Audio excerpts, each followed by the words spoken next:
Hello PeopleTube and welcome back to another video, and this is a review.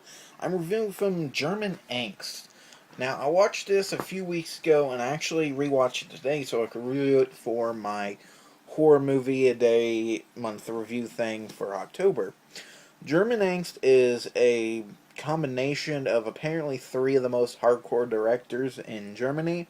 One of the directors, I've actually seen his movies. The director for the films Necromantic, if you remember, I'd done a review for him a year or two ago. They were basically about two people fucking a corpse. Wasn't a fan of them.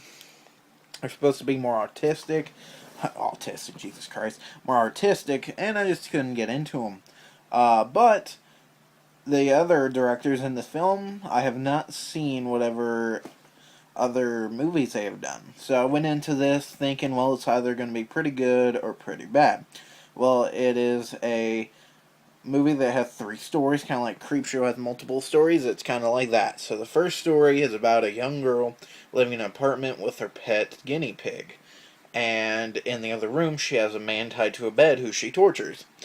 If I can't really tell you the twist or whatever, because I still don't fucking get it.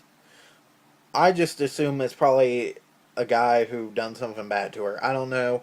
It didn't really come out like really interesting or something that's enjoyable. The first story is definitely forgettable and nothing great, which is basically Necromantic, really.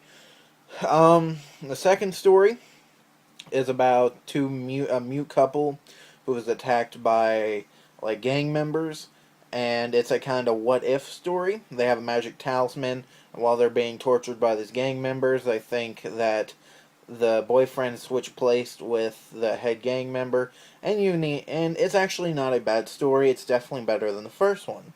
Now, the third story is about a man who goes to a sex club, and the sex club is like really dark and gritty, and he has this weird thing where he takes a drug made from the mandrake plant, and he starts hallucinating, and he sees this woman, and she is like fucked up. Like, honestly, it's a kind of hard movie to explain, but it's the best story out of all of them because it has sort of a Lovecraftian feel to it. It has Lovecraftian creatures. It's written Lovecraftian. It's a really good story. In fact, the movie is worth watching just for the last chapter. So if you've never seen it, I actually recommend German Angst. Like I said, though, first story, it's a little hard to get through because it's not great and it's a little boring. But you should definitely, second and third, they are definitely worth the watch. So if you haven't seen it, check it out. German Angst.